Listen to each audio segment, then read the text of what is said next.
Hi,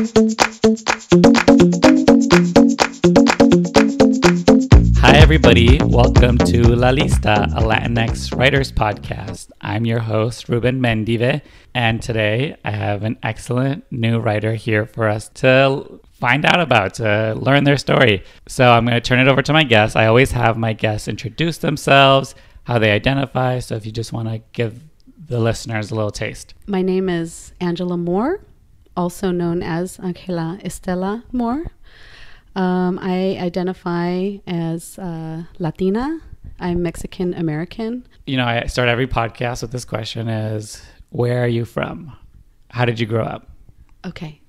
I grew up in Arcadia, California, which is in the San Gabriel Valley of Los Angeles, California.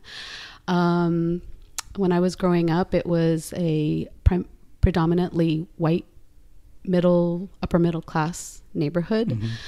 Mm-hmm. I have a white dad from here and Mexican mother from Michoacan. I grew up very interestingly in elementary school. I was friends with kind of like the other loner. What am I trying to say? Like other than white people, non-white people. You know, I had a Chinese friend and a Korean friend. Mm-hmm. As I grew up, I started to hide my Mexicanness and my that aspect of me. And I was so good at it that by high school, people didn't know what my nationality was. They knew that there was something there because I got asked, "What are you?" a lot. What are you? I'm just me. No, are you? Guesses. Interestingly enough, no one would say Mexican, but they guessed that maybe I had Chinese, Hawaiian, I would get, and I just would let them guess and not really tell because I was, scared and ashamed, which is something that I feel ashamed of now because in denying who I was denying my mother and my tíos y primos y abuelos and all that kind of stuff. So, it was very interesting. So can we talk about your mom? Like, what was her story? How did she get, come to the U.S.? So my mother was living in Tijuana when she met my father. It was a, chance meeting. And because my mother was bilingual. And so she helped him. He was having a hard time communicating with somebody there, and she jumped in.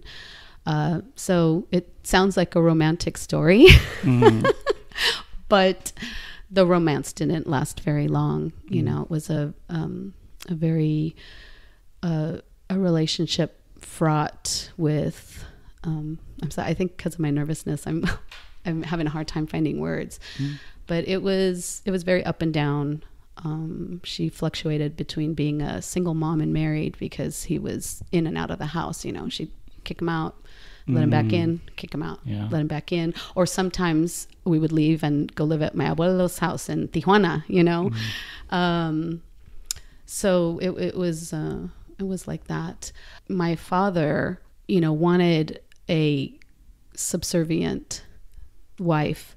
And I think he thought getting somebody from Mexico would fulfill that. But my mother's anything but. She's very strong-willed and independent. And that's part of the reason why it didn't work out. But that's how she ended up coming here. So he brought her to Arcadia, which isn't really that far. It's about 2 hours, 2.5, depending on traffic, because most of her family, my family, is in Chula Vista and Tijuana. And we went there a lot, but she felt that she was the black sheep of the family because she went farther than anybody else, I guess, even though it wasn't that far. And we did spend a lot of time with our family.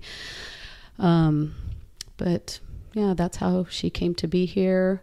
It's hard for me to remember if I was in junior high school or high school when she became a United States citizen. And my mom has always either taught Spanish or English, or even English as a second language, like at the community college. And so she's always been a teacher, just like her parents and a lot of her siblings and a lot of my cousins. Yeah. Big family of teachers, bilingual teachers. And sort of what was your dad's story? You know, how did he come to like California? Was he always here? He was always here. His parents, my grandparents, are from Arizona, and I don't really know what brought them to Los Angeles. Mm-hmm. My grandfather worked for LA County flood control for, you know, his whole career. So maybe that brought him here. Yeah. I guess I should look into it. Yeah. And you know, that's not a bad job to have either. Like, oh no. Yeah. You'll get some good like money and like pension from that. Mm-hmm. Yeah, he did. And my grandmother was able to live off of that until the day she died. Mm-hmm. So, yeah. And so, you know, you're living in this, and you said you had siblings too? I have 3 brothers. Okay. And are you the youngest? I'm the oldest. Oh, okay. So the big sister. I'm the big sister. That's cool. I'm the second mommy, you know. Yeah. I, you know, sometimes feel like because of, you know, I grew up in a alcoholic family and with my mom having to kind of pull the weight. I often was the babysitter, and when I got a car, I was driving, you know, my brothers to their practices. I kind of, you know, stopped doing my things because I was driving them, cooking, you know, stuff like that, which I was, you know, happy to do, except for when I wanted to go out with my friends. Yeah. And did you grow up with like other people from your family, from your mom's side? Just visiting. Yeah. Except for, like I said, just those kind of strange times where my mom would pack us in the car and take us to Tijuana, and sometimes my dad would come down and bring us back.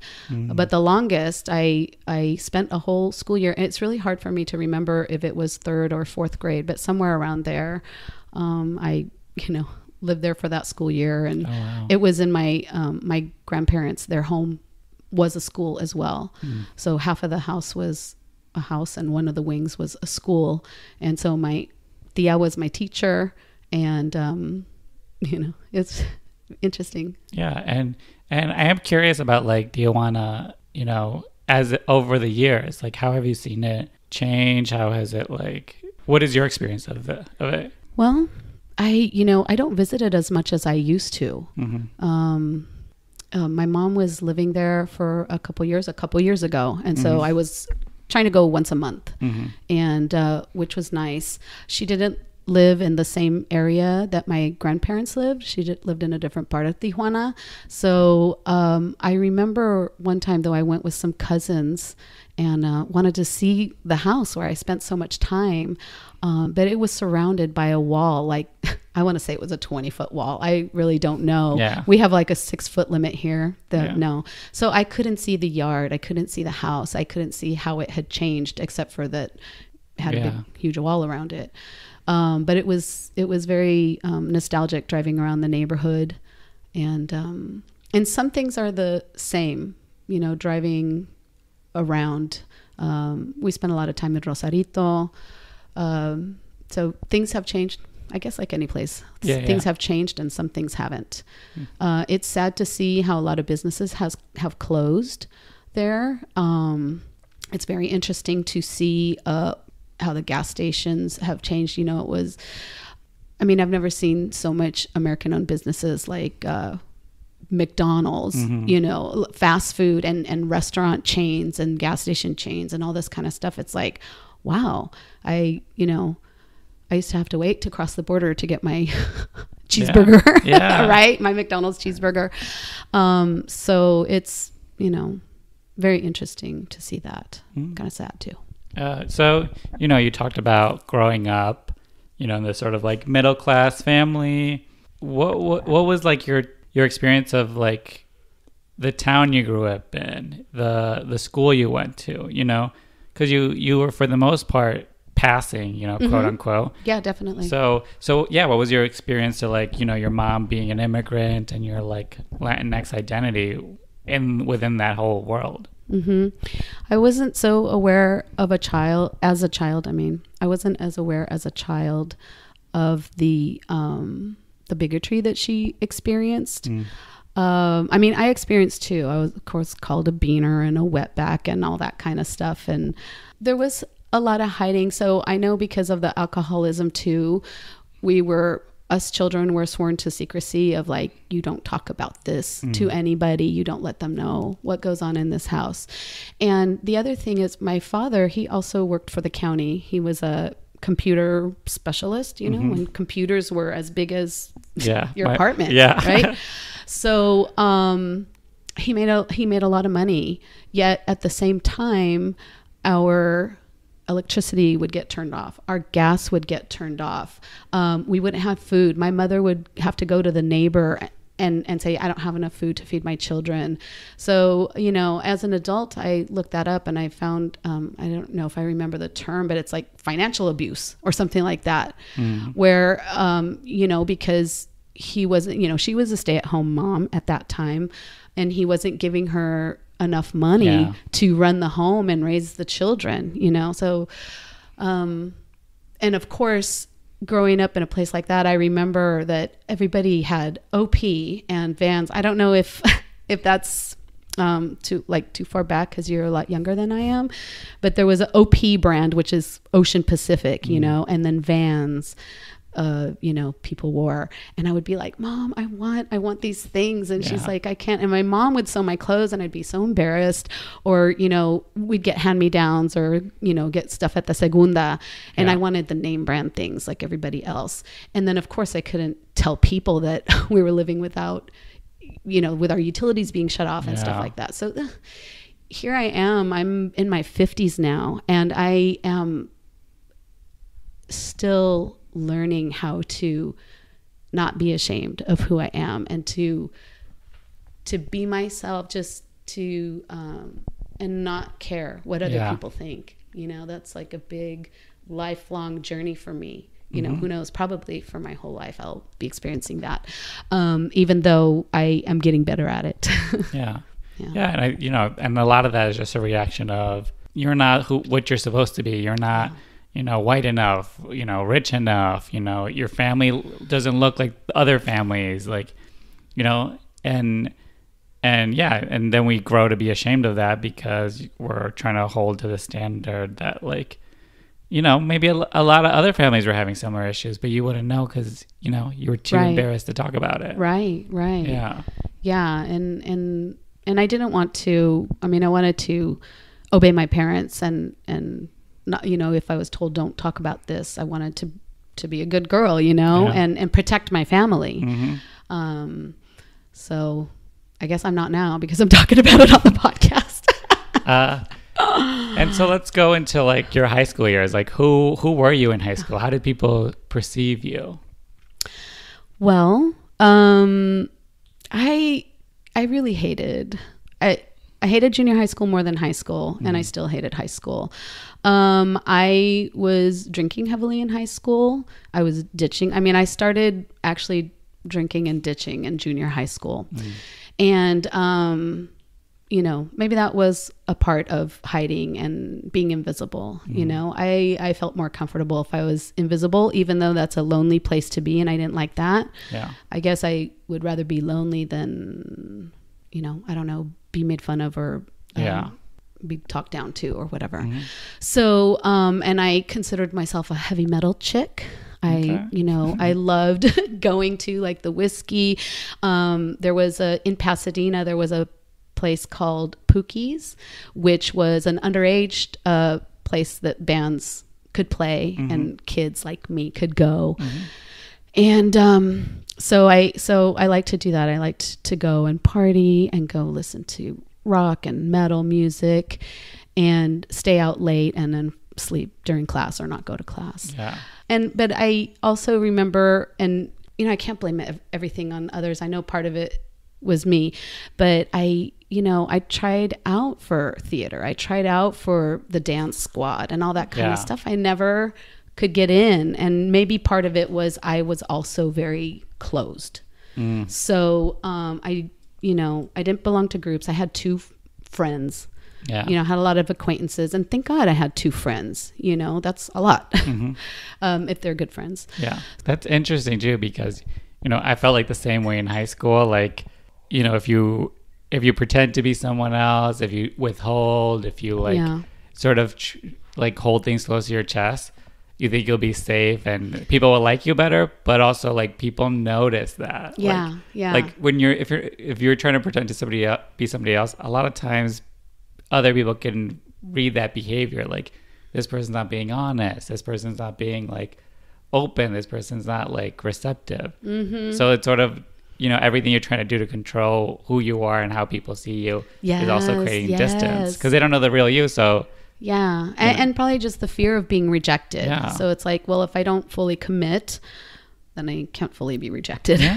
There's safety in that. So where did this like heavy metal passion come from?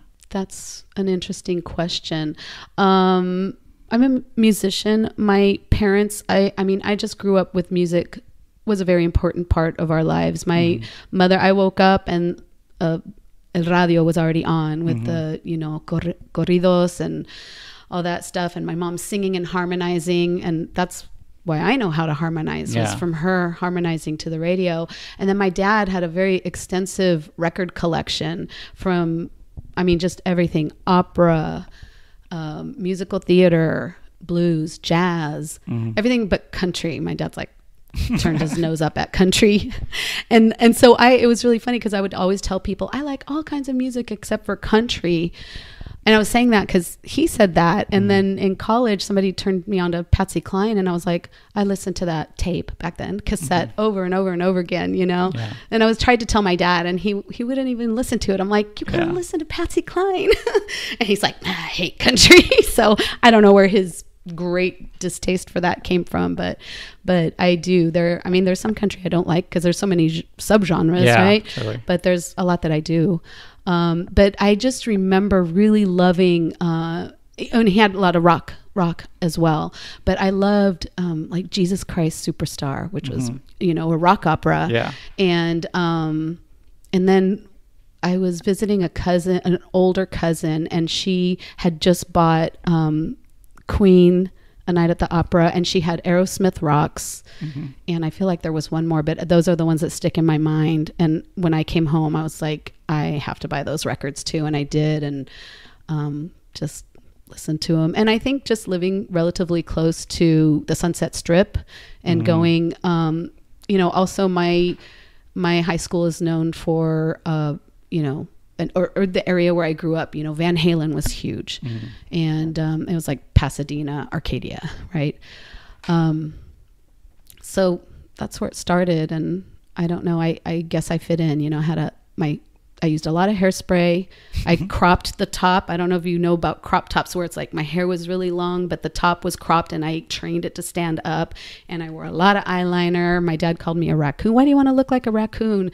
And I wore, you know, tight pants and striped shirts or whatever was, you know, in style at that time. So yeah, I guess that was like where I felt like I fit in. Yeah.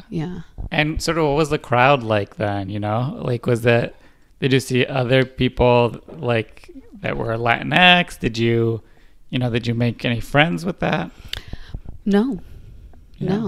You know, I suspect, and sometimes I look back, I suspect that if I had any Latinx friends, they were probably like me, like hidden or passing or, you know, actually it's, I'm just thinking about that. One of my best friends, her dad is Italian and her mom was South American. And so she was trilingual. I was bilingual. And when I went to her house, I could almost understand everything because, you know, Spanish and Italian share a lot. But so she was Latinx, but she didn't, you know, that wasn't a word back then, I don't think, or even Hispanic. And we didn't say, oh, I'm Mexican or I'm Italian, Central American or South American, you know?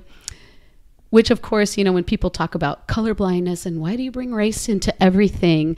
It's not that we want to bring race into everything. It's just that we don't want it to be erased. You know, we don't want it to be forgotten, or at least I don't. And I know a lot of other people don't as well. Yes, of course, we want to be just seen as regular people.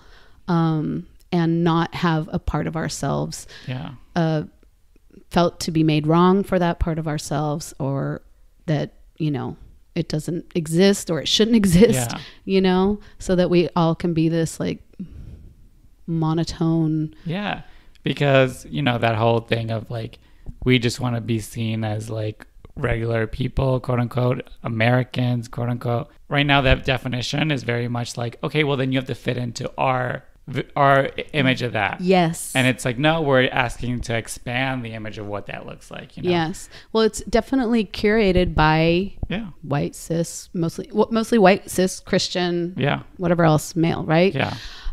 It's like you are allowed to be who you are as long as you're not threatening, as long as you're, you know, assimilated, and as long as you know your place. Yeah. So as, you know, there's that term, what is it? Something model minority. Oh, yeah. Right? Yeah. And I think, for a long time, we were all falling into that trap of, well, if I'm like this, then I'll be respected. And it's like, well, you could just be respected as you are. Yeah. And there's plenty of examples in my own life, and just that it doesn't matter how hard you try, you will never truly be. And hence that when I was trying to be a regular person, I still got the questions, what are you? What are you? Yeah. What are you? You know, it's like, I'm a person, you know? And it's so interesting to me that people can have different eye color and hair color, but then when it comes to skin, that is true. You know, it's so weird to me. Yeah, that is actually but because but that's how basic it is. It's just like melanin. Yeah. That is such a dividing and such a real and grand factor in our society. And it's like, well, you wouldn't just say the same thing about hair color. It's like, well, like, because it's also just as on a insane. Limited basis, yes, blondes have more fun. And then texture and color can affect. Texture and color, you know, yes, definitely. So it's not as much as the skin color, but obviously, you know, blue eye blonde hair is preferred by a lot of people. Yeah. So and that's only because we've been brainwashed. Totally brainwashed. It's preferred. It's preferred. It's the ideal. It's the beauty standard. And everybody who doesn't fit into that sort of has to like aspire to that. Yes. Yes. And then, you know, I mean, you can get surgeries, you can spend money, you can subject yourself to pain, so much pain, and you may still never. And then it goes the other way. Oh, she overdid it, you know? She looks like a freak now. It's like... It's a game you can't win. So. It's a game. Definitely. Definitely. And it's engineered that way. What did you do after high school? Did you have a plan? Did you know what you were heading for? No. I remember in high school when people were applying to colleges and people are like, oh, I'm applying here and I'm going to be a doctor. I'm going to be a lawyer. And I was like, how do you, so that wasn't even an awareness of like, oh, this is what you should be doing now. You should be applying. You should be applying for grants, blah, blah, blah. And so, and I felt, that was just another thing that I felt inadequate about. I was like, why don't I know, like these people seem like they just know where they want to go and what they want to do. And I'm like, I'm hungover. And I got to pick up my brother later. So I'm just kidding. Anyway, so no, I didn't have a plan. And after high school, I signed up for PCC, Pasadena City College, and I dropped out my first semester, you know, because I was still partying. I had a boyfriend and I was working. I had a job. So I would rather go out, go to the beach, go to, you know, I don't know, to Rosarito, whatever, have some fun. So I was having fun. And then one of my cousins in San Diego in Chula Vista was like, why don't you come and live with me, you know? And so I did. I went down there, and then I went to 3 different community colleges in San Diego, you know, depending on what classes there were and what I wanted to take. And then I was dating a guy at the time who was transferring to Humboldt State University, and I went with him. And I went to a 5th community college of the Redwoods. I went 1 year there, and I transferred to Humboldt State University. So it was just like this long run. I still didn't know what I wanted to do. I probably changed my major as many times as I moved colleges, because I would take like all those 101 courses, it's like poli-sci. Oh God, that's so interesting. I'll become a poli-sci major. And then I'm like, it's not that interesting. Once you get into sociology, all this kind of, but in the meantime, I was taking music class. I joined the choir, and then my teacher, the choir director, encouraged me to take music theory. When I got to Humboldt State University, my voice teacher was like, I think I was undeclared, or I was like, what's that one? Liberal arts. I was like, I don't know, liberal arts maybe. And she's like, you are taking enough units to be a music major. And that never occurred to me that would be a major or something. I was like, I'm taking these because I like it, but I was taking probably more music classes than my general ed. So I switched and became a music major, emphasizing in voice. And that's what I graduated in. Yeah, so that was my college. And then it's so beautiful. I don't know if you've ever been up in where Humboldt State University is. It's called Arcadia. So I went from Arcadia to Arcata, California. It's the redwood forest is up there, the sequoia forest up there. It's so beautiful, and I thought that I wanted to live there. But it is a college town, and like within a year, I felt older than ever. And already I was an older student anyway because of how much moving around and stuff I did. So and it's like kind of like a depressed economy if you're lucky to get a job there. And then I was going out to the clubs and the bars that I went to, and I'm like, oh gosh, this is not, so I came back down here, but I didn't know what I wanted to do down here. I went and lived with my mom for a summer, and then I moved back down to San Diego, and actually that's where I ran into a boy that I met in junior high school. I went to junior high school and high school with him, and we started dating. We got married. We had a kid. When our child was about a year old, he got a job offer in Los Angeles, and we said, yeah, let's go. Your parents are there. My parents are there. My brothers are there. And I want to raise my kids, with their other tios, cousins, that there was no cousins yet. But so we did. We moved back to the San Gabriel Valley. Monrovia is where we found a place. We actually lived with my mom in Doherty for about 7 months till we found our own home. And then we had our second child there. And so that's my life has been a little meandering, not planned. And I guess I just do whatever is like right in front of my face, or like, okay, I guess I'm doing this now, or I'm going here now. And then we ended up in Orange County. We've been there for 8 years in Santa Ana because our children are also musicians. My husband's a musician. They wanted to go to the Orange County School of the Arts. So they both did that, and they've both graduated. So we're like, well, the reason we're here, that reason doesn't exist anymore.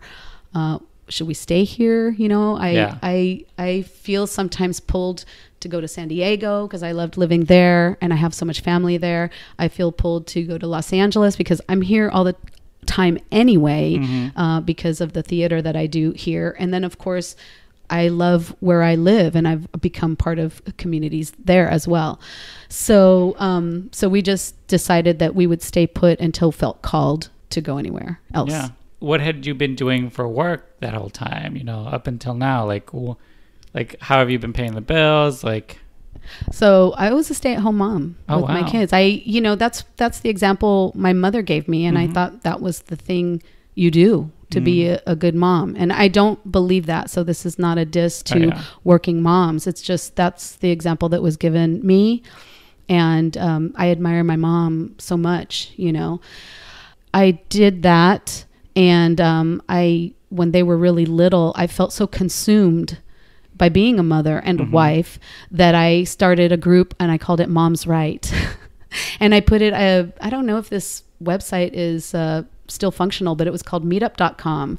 Oh, yeah. And you could look for groups of people that did what you want to do, or you could start one. And I was actually looking for one because I always feel like I feel like I don't have what it takes to start something, but I found a group, and shortly afterwards, the woman gave it up. And so on Meetup, it's like your group is going to end if somebody doesn't step up in 2 weeks. So I was waiting every day, waiting for somebody to step up. And finally, the day before the group was going to disappear, I became the organizer of it. Yeah.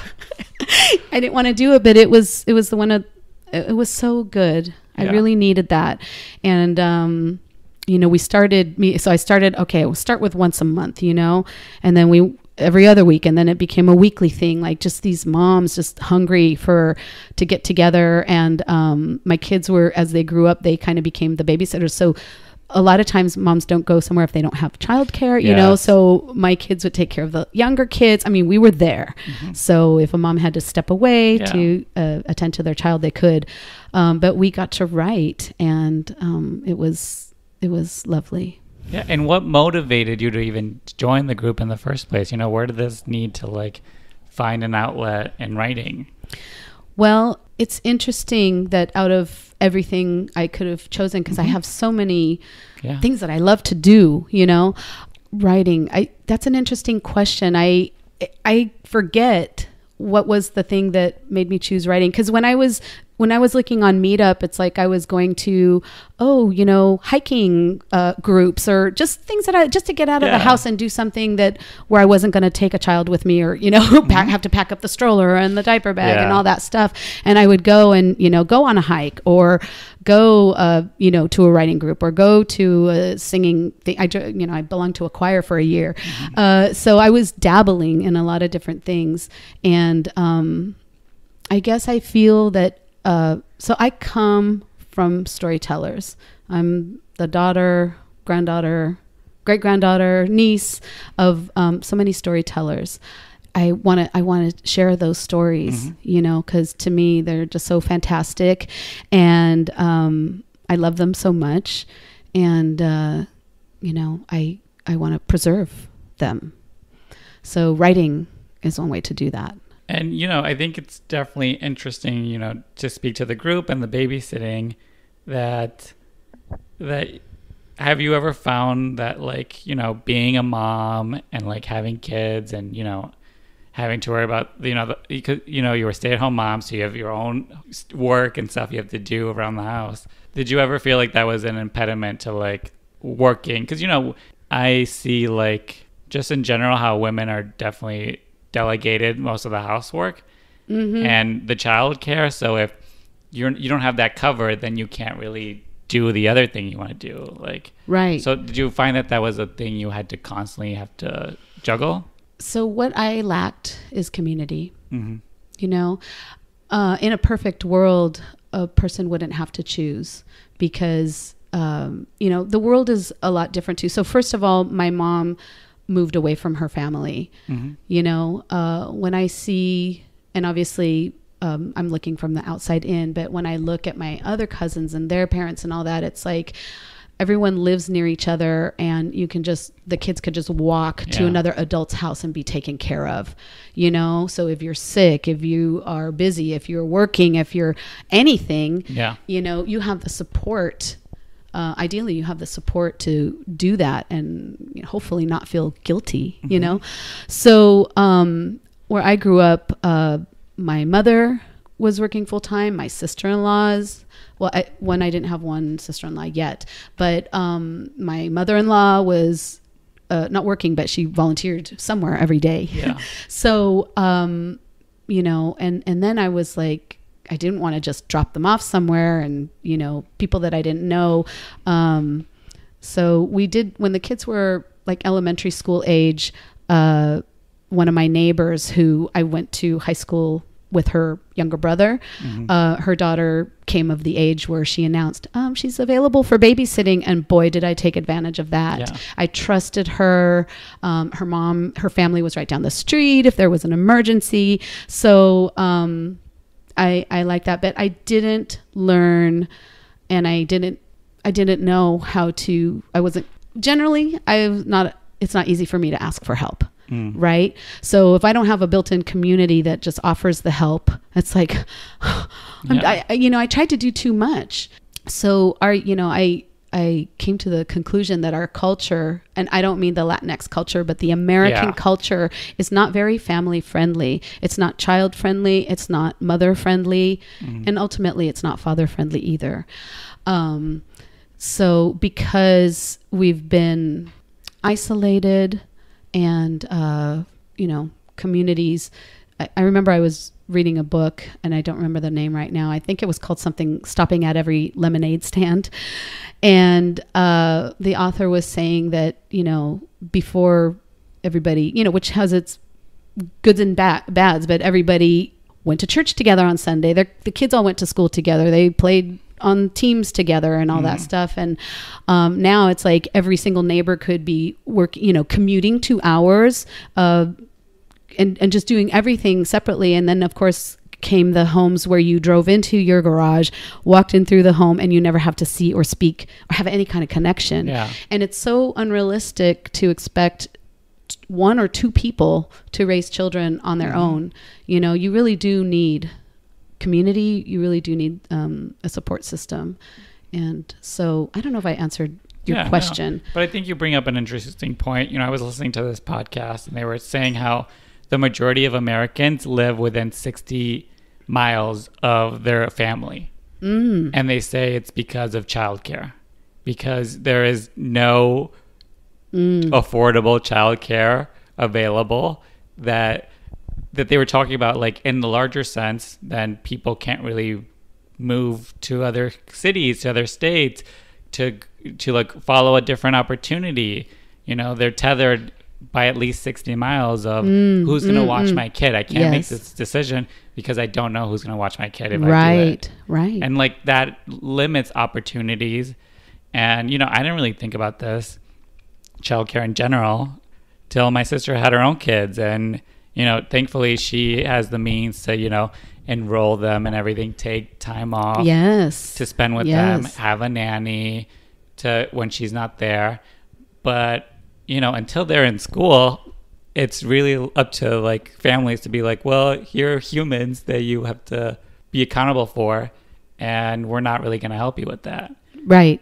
And I don't know how my mom ever did it. Like, it's shocking to me that, we don't have like affordable, because, I've worked in schools and, there's a lot of schools don't just have like free after school care. Right. You have to pay for it. Yes. And sometimes it's hundreds of dollars a month. And school ends at like 2. People don't get out of work till 5 if they're working a 9 to 5.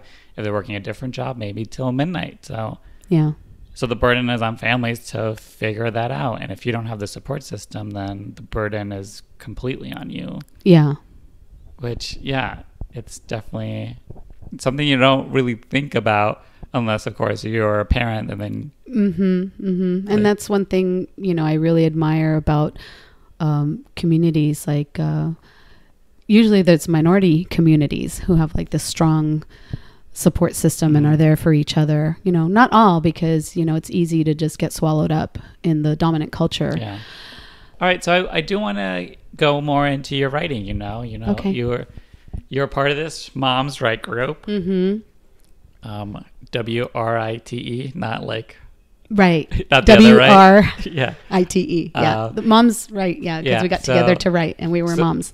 So what came of that? Well, we moved. We moved and the kids got older and they weren't available. They started doing other things and they weren't available.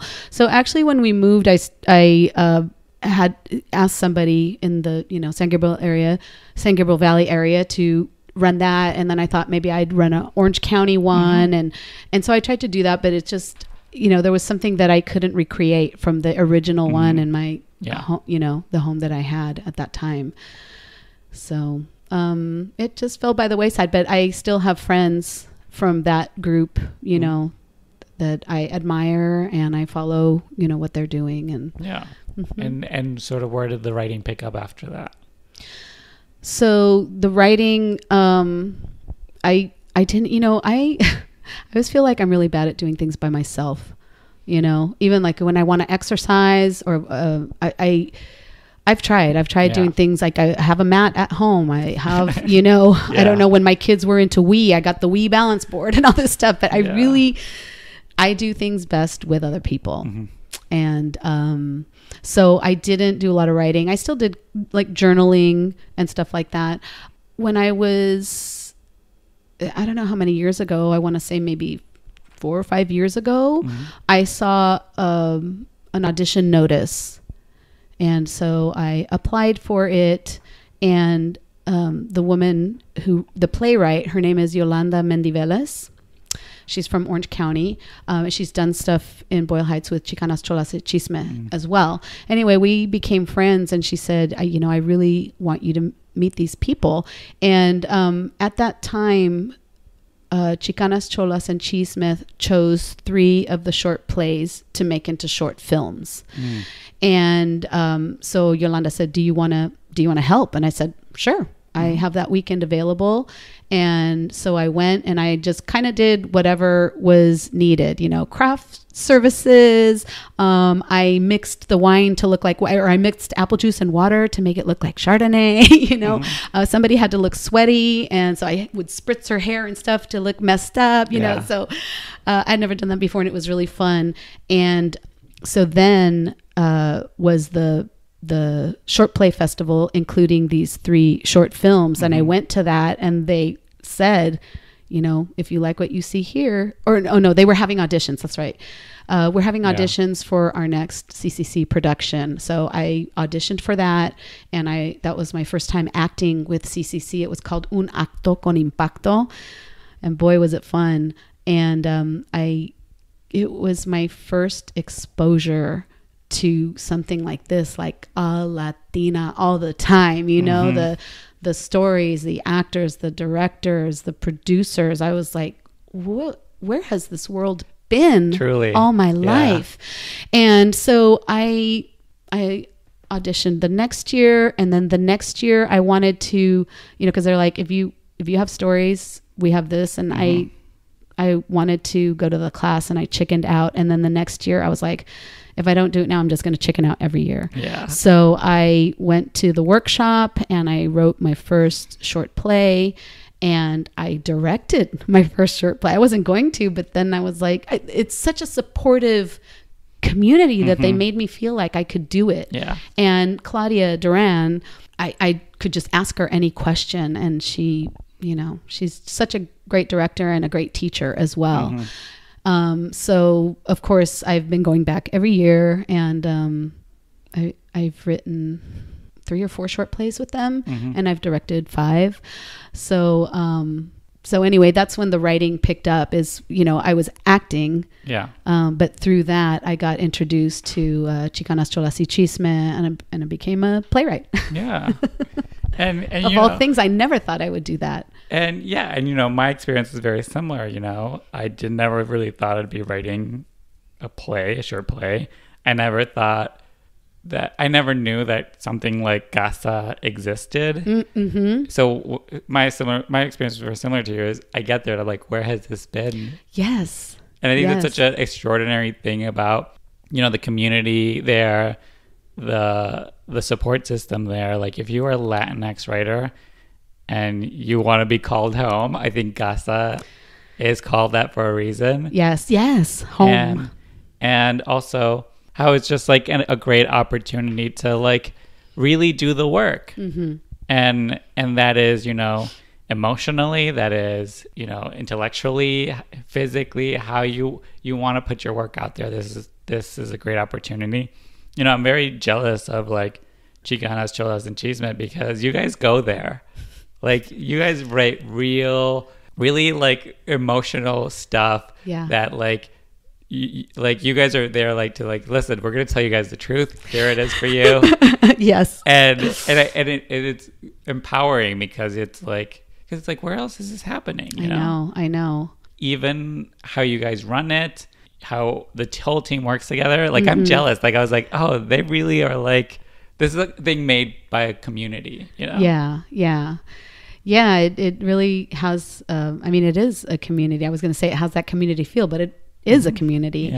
And we have good leaders, facilitating. We have Josefina and Claudia, and Lindsay Haley has been doing it for the past I forget what year we on, but let's say 6 years. And she's gone off to, pursue other things. And so Rocio Diaz took her spot, bravely took her spot, and did a great job. But it was growing pains, whenever there's change, it can be a little uncomfortable, but we stuck together, and I thought just had another great season. Yeah, no, I really liked the last season. And another thing about, the way you guys run things and Casa in general is like, if you're brave enough to like show up, because a lot of the times the work for us is just to show up. Yes. If you're brave enough to show up and commit and turn in your pages and really contribute and be part of the community, then they're more than welcome. But it really just takes you to be like, okay, yes, I'm ready. Yes. And just like I said, like I didn't have the courage to do it the first year I wanted to. And so you're the one that has to dive in, right? Yeah. But they're there to catch you. They are. They're there to catch you. And, you can participate how you can. We have had some people go through the workshop and not turn in pages and not direct, and that's okay. And they've been great associate producers, so generous with their time and friendship and showing up. So you don't, there's no pressure. You just like go at your own pace. Yeah. Because sometimes it is terrifying to turn in pages. Yeah. And share with other people and have them read it out loud or be able to hear it out loud. Yeah. So I like also that it's like, come as you are, we'll meet you where you are. Yeah. And it's also like you get out of it what you put in. So if you're just there and you just show up every single time, like that is even enough. You're still going to get camaraderie and you're still helping to create community, which is important. I do want to ask, like, what do you write about? Do you see the same themes going on? Are you trying to tell the same story over and over? Like, what is the thing that drives your writing? Okay. So, I think every single one of my pieces started with a conversation that I had with somebody. So I just started writing the dialogue as I remembered it. And then with that would use my imagination to just turn it into something bigger. So the themes are different. My first play is called Miscarriage of Justice, and it's about eugenics where basically people tried to decide who can and cannot have children. And my mother was a victim of eugenics and was given pills to cause an abortion, miscarriage. Abortion, chemical abortion, right? I guess it would be. And when my mother, because of her experience, she became a Lamaze instructor for her community, for the Latinas, because she didn't want that to happen to other people. And she wanted to teach and empower. And but still some of her students would come to her and say, well, our child is 2 years old or however old and we still haven't gotten pregnant, what's going on? And then they'd go and find out that they didn't know that they had signed off to have their tubes tied or something, because, if you don't know the language or you don't know how to stand up to authority and they say, sign here, you sign there. And while you're under or whatever, they just go ahead and do that. So that's what my first play was about. But it was based on hearing my mom tell her story. And another play I wrote was about an incident at a laundromat. My mom and I were at a laundromat and voices started to be raised, and I went to see what was going on because I heard somebody call somebody a man called a woman a bitch, and I was like, okay, what? I don't want anyone to get hurt here. So I went, and it seemed to me like the woman she didn't want him to use the dryer next to hers because she didn't want their germs to mix. So obviously I can't say what, I can't diagnose what issues people have. But and then the manager of the laundromat got involved and was telling her to leave. And it just struck me that he chose the vulnerable person to kick out. And this guy who was just called her a bitch and fucking, what are you, what's wrong with you type of things. It's like, So, I did intervene and, told him to let her finish her laundry, and that she wanted to leave too, because she felt so assaulted, Yeah. So I just wrote about that incident because, with things with how many mentally ill people get killed by police because of things like this, and that's what I thought. I wanted to avoid him calling the cops, because I was like, the person who's most likely either going to go to jail, be injured, or murdered is that woman. So I guess if there's a theme, it would be like just awareness of social issues, and trying to become aware myself and spread awareness of how we treat our most vulnerable and how that needs to change. I want it to change, starting with me.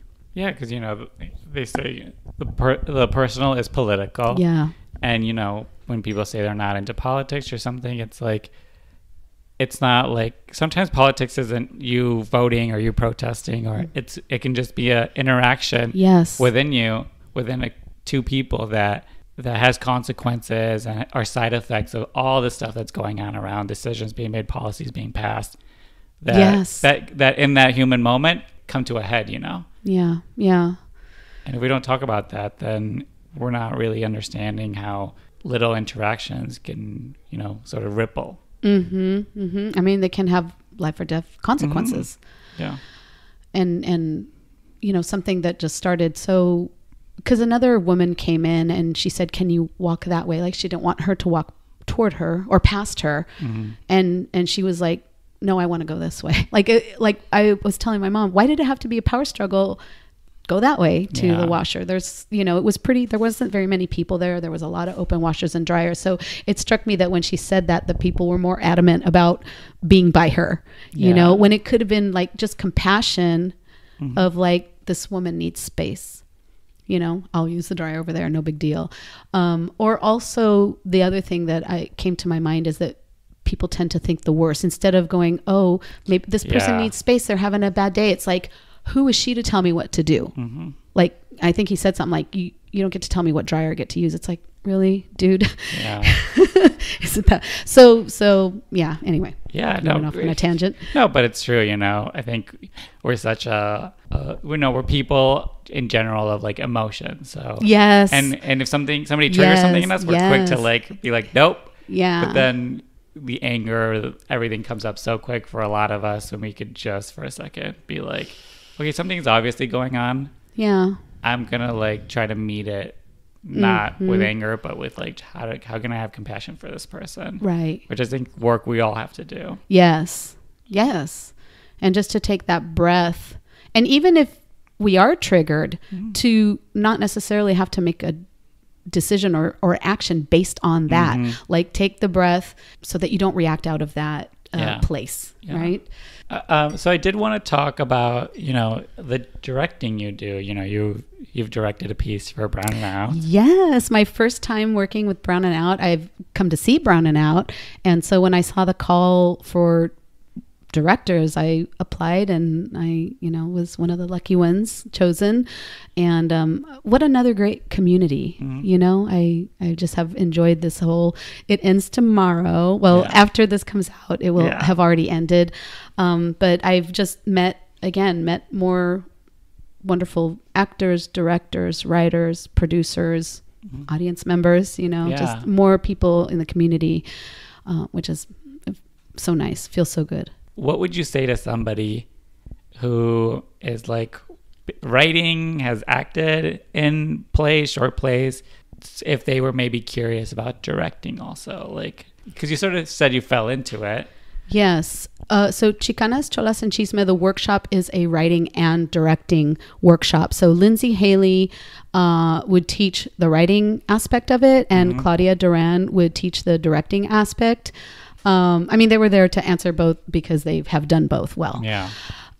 So I went there for the writing because I didn't even know that directing was part of it. But since that was part of the class, I was already learning.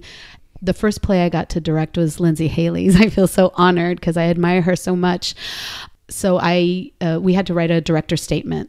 And because oftentimes a lot of people will want the same one. So based on the director's statement, and it's like, why would you want to direct this? What appeals to you about this? How do you connect? And so when they revealed who was directing who, I got the one I chose. And I felt that because the writing was so good, it made my job easy, and then, like I said, I had, Lindsay was so available to ask questions of, and so was Claudia, if something came up, and then the actors too, you get good actors, it all helps. So I loved my cast, and I loved the story, and I just had great support. So to answer your question, I mean, people go about it different ways. People go to school to become directors. There's books you can read. Another writer, director, producer friend, Elvia Rubalcaba, she lent to me, actually for Brown and Out, for the play, I directed Martin Olvera Carrillo's play, Black Sheep, Rainbow Sheep. And she lent me a book, and I'm sorry, I'm bad with names. I don't remember the name of it, but it was kind of like it was a very easy book. I read it on the plane when I was on my way to Chicago. I read the book, and it gave some very helpful hints. So, and then obviously doing a workshop like Chicanas, Cholas, and Chisme, you'll get all the support you need to direct, so that by the time I applied to direct for Brown and Out, I felt confident. I had already directed 5 short plays, and I felt confident that I would be able to, direct this, and I'm really happy with the way the play turned out. Again, love my cast, love the story, and yeah, that's interesting. I think maybe Brown and Out should do that too, a directing workshop. Why not? That's interesting. I didn't know that. That's a very good idea, because again, if people are curious, what better way than be like, here, we'll throw a workshop for you guys, and here you can learn the tools to then direct your first play. I love that. So this is the part of the podcast where we talk about the people you admire. Who are the writers that you have looked up to? Who are the people you're working with that you love? Just shout out anyone you're really passionate about. So, well, I've already mentioned some people. I admire. So I also belong to another group in Orange County. It's called Breath of Fire Latina Theater Ensemble. And I've taken their writing workshops by an amazing playwright. Her name is Diana Burbano. And I'm actually auditioning for, there's going to be a reading of her newest full-length play. So I'm going to audition for that. Hopefully I'll get it. So I've gone to those workshops. The woman who founded Breath of Fire is Sara Guerrero. And I admire her as a writer, a director. She's mostly directing, but she writes and acts as well. And of course, founded this wonderful group, just a safe space, like you're saying, going there and going, oh, wow, another home to come home to. And of course, Josefina Lopez of Casa 0101, and to help found all these others writers groups. Admire her writing and her teaching as well. I've learned so much from her. And then, so Claudia Duran, Lindsay Haley, and then now taking over for Lindsay Haley, Rocio Diaz, producing Chicanas, Cholas, and Chisme. So I'm basically shouting out people who provide platforms. There's so many good writers. There's Jessie Bliss of Roots and Wings Project. I've seen 2 of their productions. It's really powerful, gathering some amazing writers. Of course, Patricia Zamorano, who has helped produce for Roots and Wings and Brown and Out, and Abel Alvarado and Matthew Ramos. So great to work with them and get to know them better during this Brown and Out Fest 5. Ana Bernal, she founded Eastside Queer Stories. I've loved going to their productions as well. Again, just seeing the works of more Latinx queer writers, getting to see more actors and directors, and just like the more platforms we have like this, to go and see a variety of writers. I mean, some of the writers go here and there. Yeah. Also want to give a shout out to Ruben Amaviska of Teatro, Frida Kahlo. He's doing amazing work there and providing a platform to so many writers, actors, and directors as well. So special shout outs to Suzanne Linares. I'm honored to have directed 2 of her plays. And Cinnamon Rivera. Yeah. I love her. And my homegirls, Elvia Rubalcava and Wendy Castro, we really have connected throughout the Chicanas Cholas and Chisme. And so we're dabbling with, we came up with this Las Tres. Well, first it was Las Tres Productions, and then we changed it to Las Tres Más o Menos. Just to have the flexibility, you know, if someone's there, if someone's not there, if we want to bring somebody else in for, you know, I don't know. It's the first, you know, where we dipped our toe into the water was last year's Teatro Frida Kahlo's 10-minute theater festival. So we decided that we were going to, you know, produce each other's plays that were in there. And so, you know, making sure we had the costumes and who was going to pay and how it's going to be reimbursed, you know, kind of doing that. So it's something that we've talked about and dabbled in a little bit. So, playing around with that idea. And again, you know, these like small theater festivals, you can write, you can direct, you can act in them. Yeah. And also you can produce, like you can start learning about it. There's no better way than just like having to actually do it. Yeah. And meeting the people to do it with. Yes. And so that just reminds me, I want to shout out Rosa Navarrete. I mean, I've just seen her be a part of so many amazing things. And like one of the readings of a play that I loved so much, it was called Burrito, or if there was other words in the title, I just remember Burrito.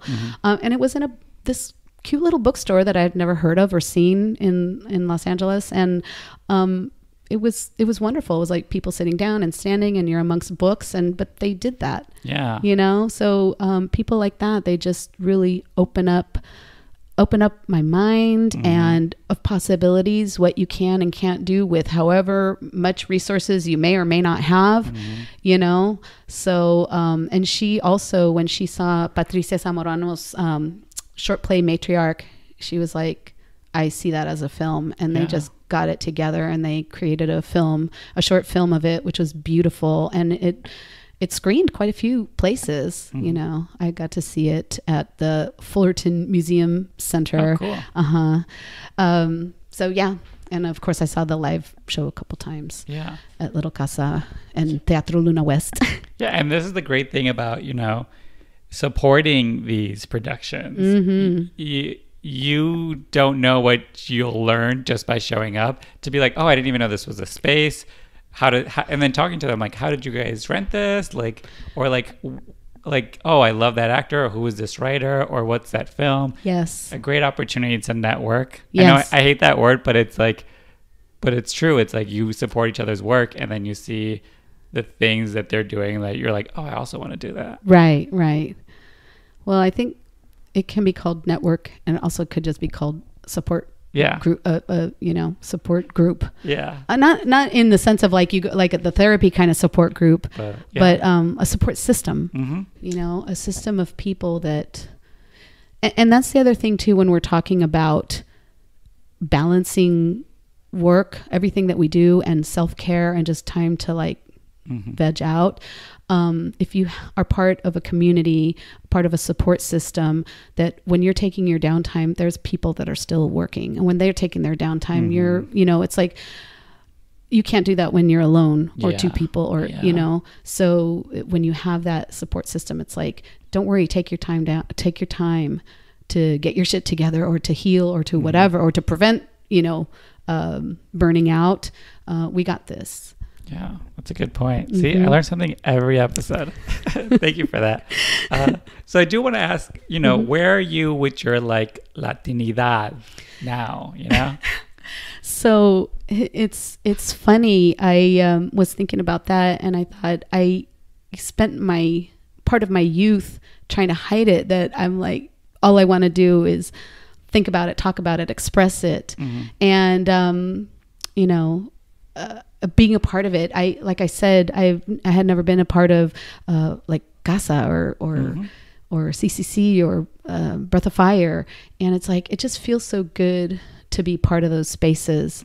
And it's interesting being a you know, whatever you want to call it, mixed person, biracial person, whatever, is that you know, I remember like being called beaner at school and then going to down south and being called a pocha, right? Yeah. So I mean, I love my cousins and they love me, but they had fun with me sometimes. And but I was and I am a pocha también, right?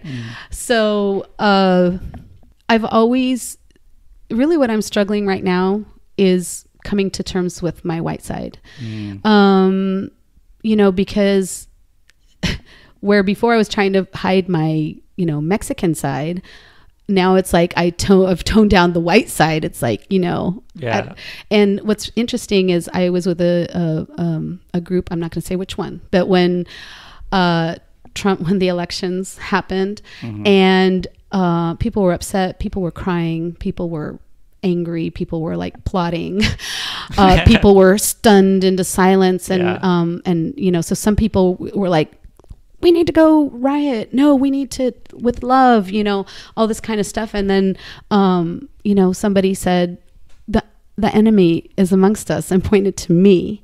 And it was the first time that I was like, oh gosh, maybe I don't belong anywhere. But I get emotional when I think of this. Excuse me.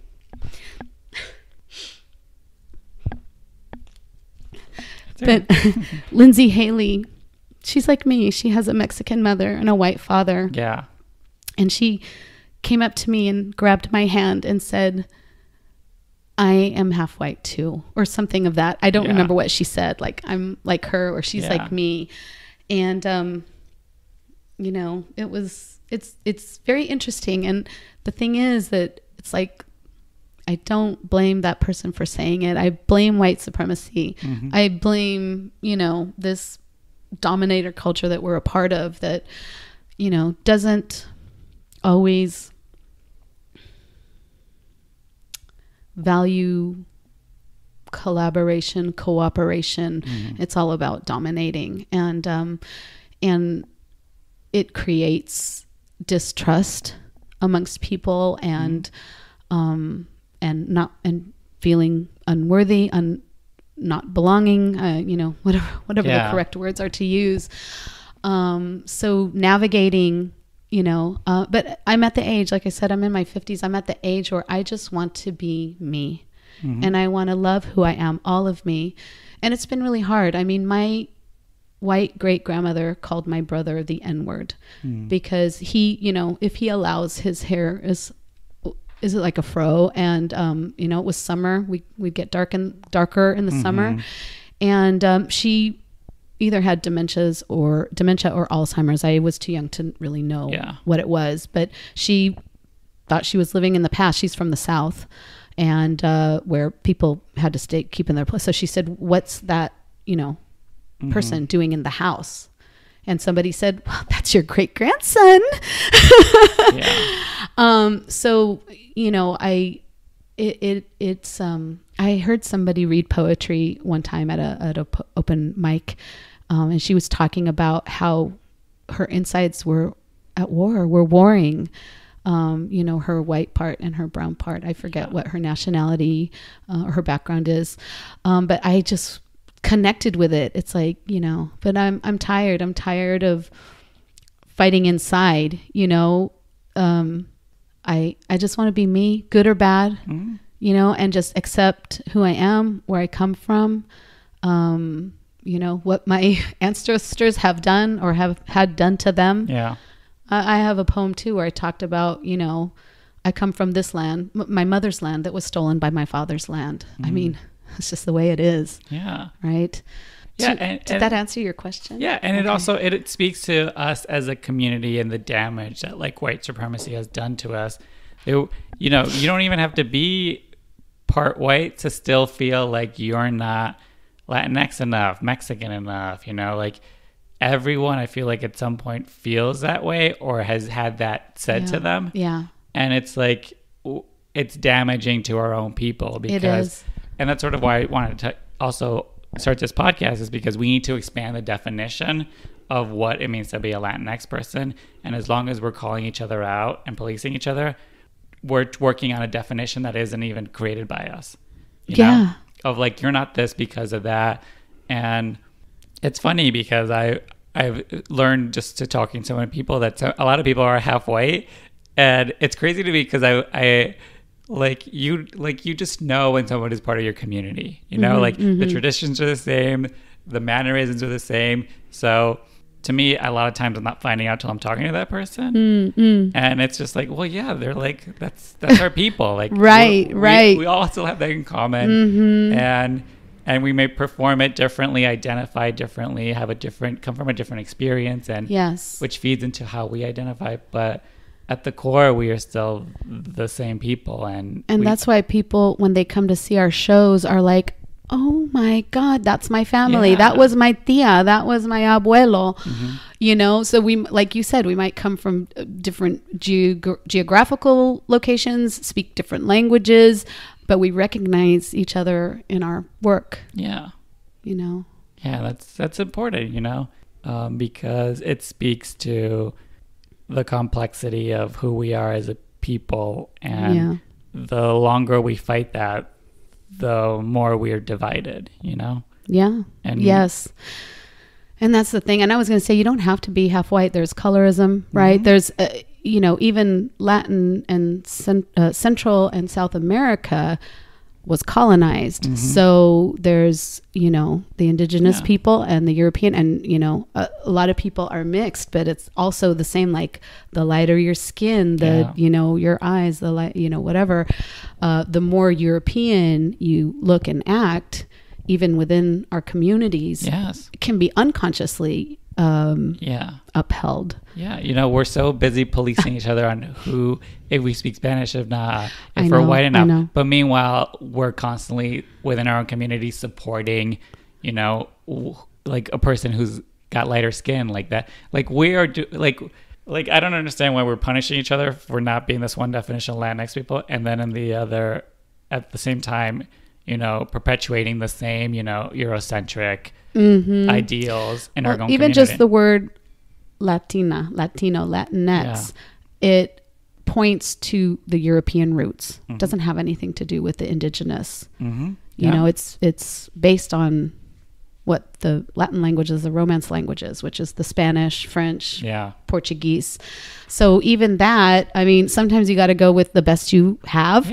And I know people are trying to come like, oh, how do I identify? How do I don't like these labels that are given to me by the dominant culture that's trying to suppress and divide and conquer, you know, and then we come up with different terms, and it's like, no, that's dumb. But this is a product, a byproduct of this really damaging culture. You know, who's stuck with not knowing who they are? We are. The longer we're trying to have each other pass a purity test, the more damage we're doing. You know. We have to think bigger than that of ourselves and as the people we are. But again, that's work because no one else is teaching us this, so we're just sort of figuring it out. Yeah, we are figuring it, and I'm glad we are figuring it out. I'm glad people are doing the work and whatever it takes, read, go to therapy, you know, talk about it. So I'm married to a white man, and boy, our conversations are really difficult sometimes. But we can't not talk about it because we are a biracial couple in this very divisive time. I guess the times have always been divisive, but it's just so in our faces right now. And I can't remember the word you used of like calling each other out. It's more like just helping each other to be aware. In these past few years, I've just, you know, I'm grateful, and it's also very painful to become aware of my own internalized bigotries and my own internalized like self-hate, you know, misogyny and all that kind of stuff. It's like, you know, we breathe it, we walk through it, and it's, you can't not be touched by it. So I applaud everybody who's willing to have these conversations and willing to look inside, because it's very uncomfortable. It can be quite painful and scary. But it needs to be done if we're going to bring forth a better world. Yeah.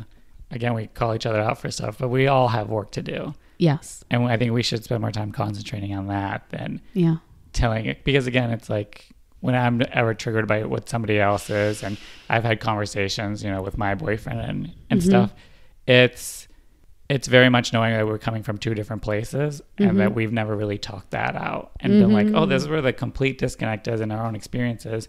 And let's acknowledge that neither of them is right or wrong. Right. That they're just our experiences, and that we have to like acknowledge that that's the work we have to do. That's a privilege we have to look at within our own community. And we don't do each other any favors by telling somebody else that they're not doing it right. Right. Yeah. I mean, I think it's okay to bring awareness to if somebody is unconsciously causing harm, because sometimes we don't know that we're causing harm. There's a difference between just criticizing than, I've had it done to me. And I was talking to a friend, and we were talking about, I don't know what the subject came up about, like heroin addicts. And I said something like, oh, well, they don't even care, like they stole something. Yeah, they don't even care. They steal from there. And she's like, well, my husband and my son, my husband died from that, my son. And I was like, oh God, stuck my foot in my mouth. Yeah. But she was just so gentle with the way she brought that to my awareness. And it's like, why was I thinking about it as that, like, well, they're just that way. They're just like a regular person that, everybody self-medicates in some way. Yeah. I do myself. Everybody self-medicates in some way, whether it's shopping or, food. If you're not taught healthy tools to manage, the discomforts of life, you're going to turn to things that help you manage, help you feel better, So I've learned a lot from people just helping me to become aware of. And we're just parroting back all the garbage being thrown at us. Of course you would think that, because that's a general understanding of, addiction and, poverty and all this stuff. And I should know better. I come from an addict's family, I could have very easily become an addict, or maybe, I don't know. Yeah. So I do want to ask about your children. How do they see, do you know how they identify, how they see their like Latinx-ness? Well, so my kids, so they're young adults right now, and they're becoming themselves.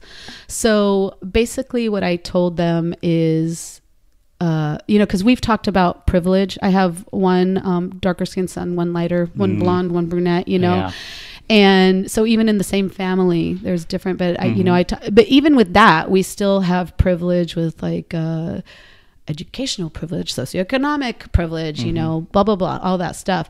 And so these times lend themselves to conversations about, how to use your privilege, how to not take advantage of it, and to use it for good,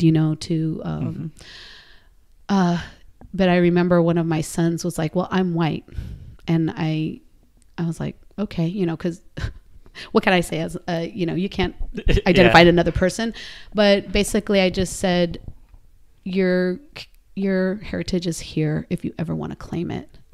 You don't have to look or act or know. Both of my kids know a little Spanish because my mom only spoke Spanish to them. And, and then when my son was dating somebody whose mom only spoke Spanish, his Spanish got real good. It's like you use it, it gets better. You don't, it gets worse. But it's like, just like how I'm navigating, they're going to navigate and grow into who they are. And that's up to them to decide. But, So this is a part of the podcast where I have the writers title their podcast. So the prompt is a blank Latinx writer.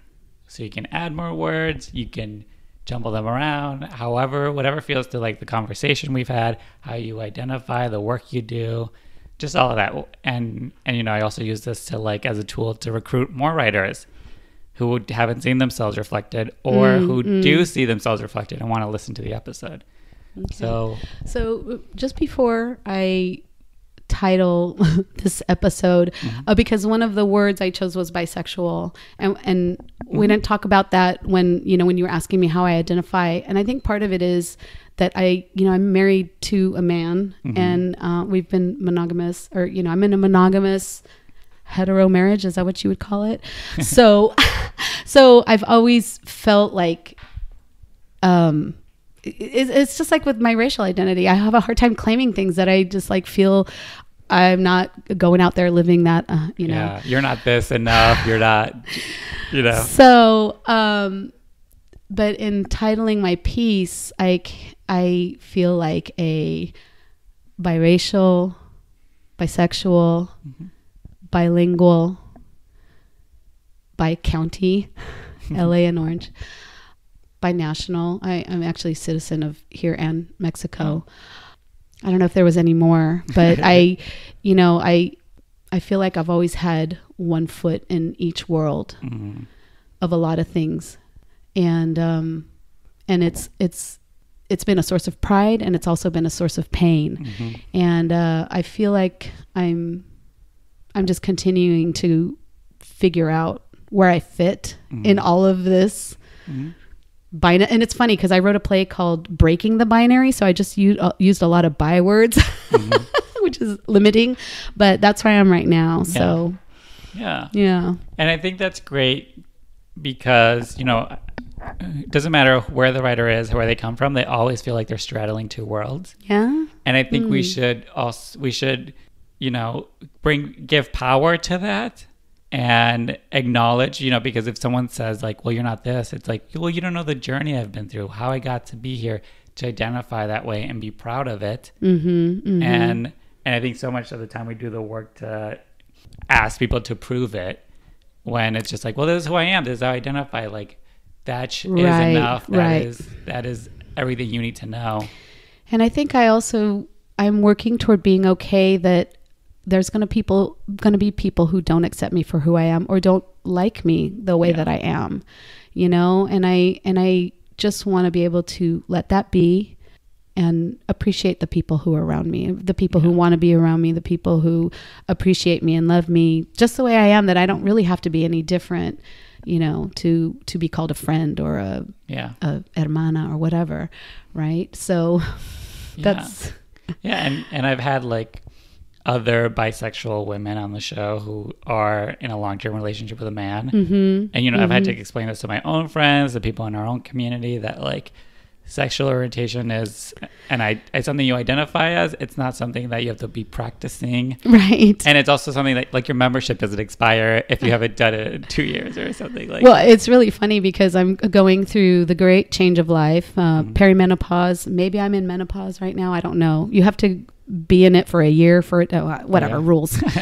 Whatever I'm going through right now has affected my libido. So I'm just like, well, I'm no sexuality right now because, Yeah, that's true. And I was talking to my therapist, and she's like, because I was like, is this who I am now?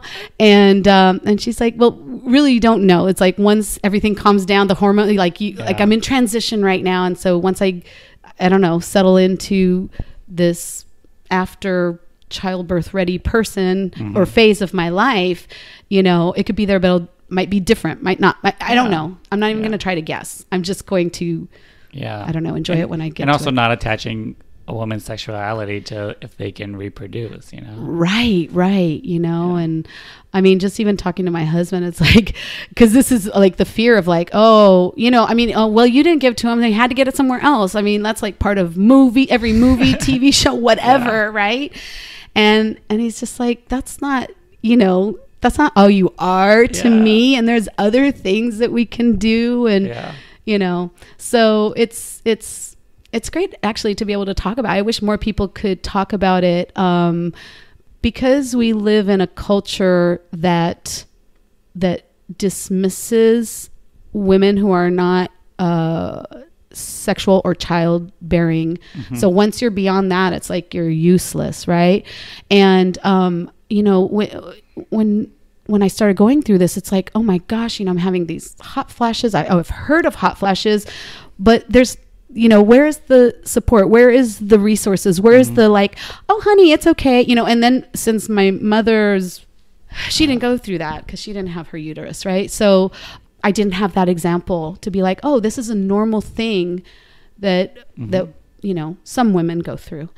So yeah, I thank you for letting me talk about it. Yeah, of course. Some people get squeamish, which it shouldn't be, right? No. We should be able to talk about periods, birth, menopause. Yeah, and that speaks to the conversations we're not having, and also the representation we're not seeing. Like, yes. When I see older, successful women living their best lives represented, it's usually a tall, slender, white woman with Jane like Fonda. a silver bob. Yeah. And like just a business professional and wearing like a pantsuit, like a Nancy Meyers film. I will never look like that, and I'm not that kind of a business person. I've never felt comfortable. Like the office jobs that I had, I was like, shoot, I'm out. Yeah. So yeah, where are the women that look like me that are living their best lives? In chapter 2 or whatever you want to call it. So yeah, maybe I'll actually. That is one that I'm writing, is about a Latina having a midlife crisis of like an identity crisis of who am I now? Yeah. Who am I now that, I'm older? Yeah. I'm interested in that. Older, but not old. Yeah. I want to see that. Okay. There can't just be Grace and Frankie. Coming to a theater near you. Yeah, right? Because those were like, oh, it's either the hippie, whatever. I don't even want to get into so much cultural appropriation in that show, you know. And then Grace. Yes, I was getting the names picked up. Yeah. That's not all there is. It's a very specific experience. And so I also had to change my definition of what a successful woman is. A successful woman isn't this businesswoman. My abuelita, who was short and stout, was a successful woman. Yeah. And she was such a strong matriarch and held our family together and gave us so much. So I will ask, where can people find you if they want to follow you on social media? Well, I'm on Facebook, Angela Estela Moore, Moore. I do have an Instagram account, but it's like private because my niece and nephew started it for me because they weren't on Facebook. And even though I've become a lot of friends with this theater world and the Latinx world that I'm a part of, I never made it public. So I don't know if I should or whatever. And I even have a Twitter account that I hardly ever use. Okay.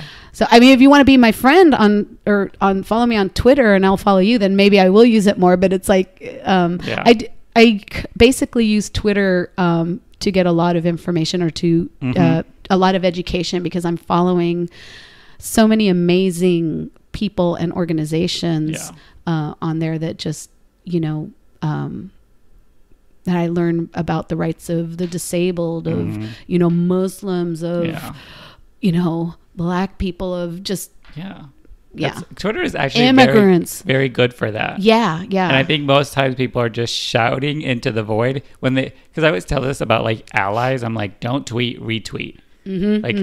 Project whoever is doing the work. Right. I don't need to hear your hot take on something you don't really know anything about. Yes. So. And I've retweeted a lot, but I think the reason I kind of stopped is I felt like, well, I'm retweeting to 5 people. I don't know how many.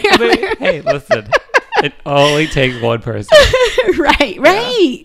Yes. And I know people say, oh, you can't change, social media is stupid. You can't change people's mind. But I've seen, first of all, I've experienced it with myself. Yeah. I've learned so much. I've softened. My eyes, my heart, and my mind has been opened even more. And I've seen of my friends and other people too. So yeah, that's basically what I use Twitter for. So I think on Twitter,